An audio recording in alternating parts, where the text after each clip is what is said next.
ఈరోజు రకరకాల అంశాలు మన ముందుకు వస్తూ ఉన్నాయి. వార్తాపత్రికలలో కథనాలు కూడా వస్తూ ఉన్నాయి. అందులో ప్రధానంగా మన లోకల్ బాడీకి సంబంధించిన స్థానిక సంస్థలకు సంబంధించినటువంటి ఎన్నికలు నిర్వహించడానికి ప్రభుత్వం ప్రయత్నాలు ప్రారంభించిందన్నట్టుగా గ్రామాలలో మరి ఎన్నికలకు సంబంధించి నిర్వహణ ఏర్పాట్లు చేయడానికి సిద్ధమవుతున్నటువంటి విషయాన్ని కూడా మనం అన్ని చోట్ల అన్ని వార్తాపత్రికలలో చూడడం జరిగింది. మరి వాళ్ళ స్థానిక సంస్థల ఎన్నికలు పెడుతుంది ప్రభుత్వం అంటే ప్రధానమైనటువంటి డిమాండ్గా ఉన్నటువంటి బీసీలకు సంబంధించిన అంశం ఏదైతే ఉందో దాన్ని స్పష్టత ఇవ్వకుండా కాంగ్రెస్ ప్రభుత్వం ముందుకెళ్ళడానికి వీల్లేదని చెప్పి ఇప్పటివరకు బీసీ సంఘాలకు సంబంధించినటువంటి ప్రతినిధులందరం కూడా కూర్చొని చర్చించడం జరిగింది. మరి కాంగ్రెస్ పార్టీ కామారెడ్డిలో డిక్లరేషన్ ఇచ్చింది. ఏమని? బీసీలకు సంబంధించినటువంటి అనేక అంశాలతో పాటు స్థానిక సంస్థల్లో 42% బీసీలకు రిజర్వేషన్ ఇస్తామని చెప్పడం జరిగింది. మరి 42% అనేటటువంటిది ఏ ప్రాతిపదికన కాంగ్రెస్ పార్టీ అనుకున్నదన్న విషయం ఇప్పటి వరకు స్పష్టత లేదు. మరి బీసీల జనాభా 42% అని లెక్క కట్టే కన్నా ముందే వాళ్ళకి ఎట్లా తెలిసిందన్నటువంటి విషయంలో స్పష్టత లేదు. ఆనాడు ఎన్నికలకు వెళ్ళేటటువంటి హడావుల్లో చాలా వాగ్దానాలు చేసినారు వాళ్ళు. అందులో ఇది కూడా ఒకటి వాళ్ళు చేయడం జరిగింది.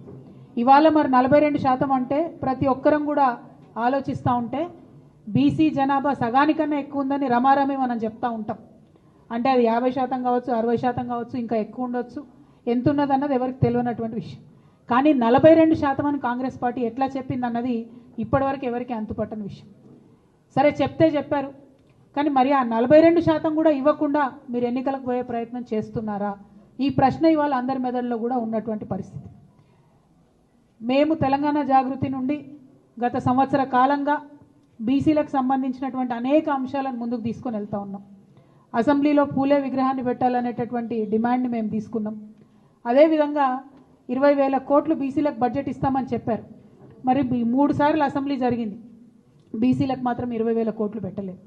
మరి ఇప్పుడు స్థానిక సంస్థలు దగ్గరికి వచ్చినాయి, 42% ఇస్తా అన్నది ఇవ్వకుండా ముందుకు వెళ్ళే ప్రయత్నం మాకు అర్థమవుతూ ఉన్నది.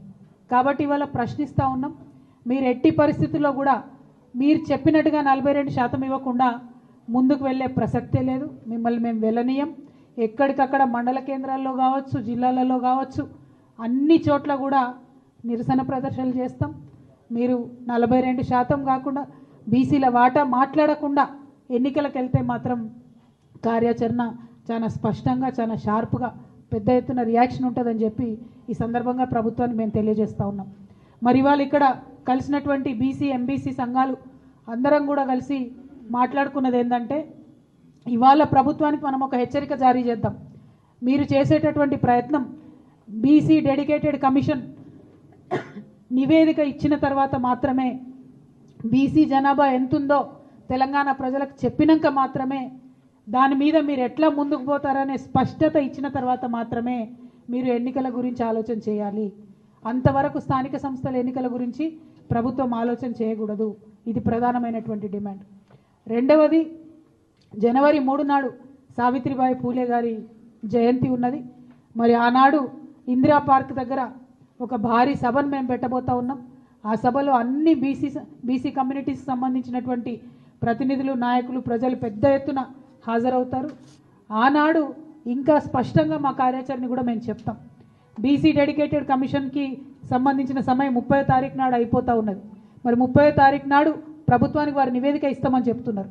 ఆ నివేదిక అంశాలు బయటపడ్డ తర్వాత తప్పకుండా 3వ తారీఖు నాడు పెట్టేటటువంటి సభలో మా కార్యాచరణ ఇంకా స్పష్టంగా చెప్తాం. ఇవాళ భారతీయ జనతా పార్టీకి కూడా మేము డిమాండ్ చేస్తూ ఉన్నాం, మీరు